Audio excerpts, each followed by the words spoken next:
சந்திரசேகரன், அதாவது புழல் ஏரி, அந்த ஏரியில் இருக்கக்கூடிய அந்த பகுதியில் இருக்கக்கூடிய மேற்பார்வையாளர் வந்திருக்கிறார், ஐஏஎஸ் அதிகாரி. அவரிடம் பேசலாம். வணக்கம் திரு சந்திரசேகர். வணக்கம். புழல் ஏரியிலிருந்து நீர்த்திறப்பு அதிகமானதால் அங்க இருக்கக்கூடிய நிறைய கிராமங்களில் மக்கள் பாதிக்கப்பட்டிருக்கிறாங்க. அந்த பாதிக்கப்பட்ட மக்களுக்கு என்ன பாதுகாப்பு ஏற்பாடுகளை செஞ்சிருக்கீங்க? நான் இங்க பார்த்துக்கிட்டு இருக்கக்கூடிய மாதவரம் ஜோன் பகுதியில ஒரு டிவிஷன் 22ங்கிற பகுதியில அந்த சர்ப்ளஸ் வாட்டர் ஸ்பில் ஓவர் ஆயிருக்கு. அதுல குறிப்பா காஞ்சியார் நகர், திருநீலகண்ட நகர், தனலட்சுமி நகர், மைக்ரோ மார்வல் நகர் அப்படிங்கிற பகுதிகளில் இந்த தண்ணி ஓடிட்டு இருக்கு. இப்போ அதுக்கு நாங்க தண்ணி அதிகமாக கூடுங்கிறதுனால அவங்களுக்கு ரிலீஃப் சென்டர் 2 ஓபன் பண்ணியிருக்கோம். ஒரு திருமண மண்டபம், ஒரு ஸ்கூல்.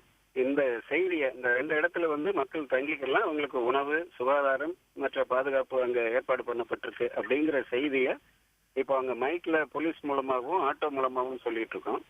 இவங்க இங்க வரக்கூடிய அவங்களுக்கு ஃபுட்டும் இங்க கொடுக்க சொல்லி ஏற்பாடு பண்ணியிருக்கு. இந்த தண்ணி ரிசீட் ஆன பிறகு நம்ம வீடுகளுக்கு போகலாங்கிற செய்தியை சொல்லியிருக்கோம். மருத்துவ முகாமும் அவங்களுக்கு ஏற்பாடு பண்ணியிருக்கோம் இந்த 2 ரிலீஃப் சென்டர்ல.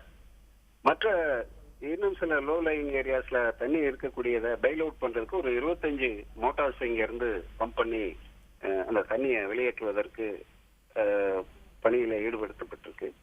இது போக இன்னும் ஒரு ஏரியா, அதாவது ரெட்டை ஏரி அருகில் உள்ள இந்த அறிஞர் அண்ணா நகர், காவாங்கரை பகுதியில் அவங்க இன்னும் ரிலீஃப் சென்டர் கேட்கல, பட் ஃபுட் பேக்கெட்ஸ் கேட்டிருக்காங்க. அதுக்கும் தயார் பண்ணி கொடுத்துட்டு இருக்கோம். இப்போதைக்கு இந்த ஏற்பாடு பண்ணியிருக்கோம். தொடர்ந்து நிலைமையை கண்காணிச்சுட்டு இருக்கோம். எல்லா ஸ்டாஃபுமே ஃபீல்டில் இருக்காங்க. இப்போதைக்கு இதுதான் உரிய முன்னேற்றம்.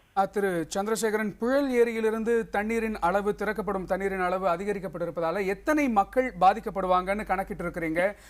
அவர்களுக்கான ஏற்பாடுகள், தங்க வைக்கப்படும் முகாம்களின் எண்ணிக்கை அதிகரிக்கப்பட வாய்ப்பு இருக்கிறதா? எத்தனை மக்கள் இதனால் பாதிக்கப்படுவார்கள்?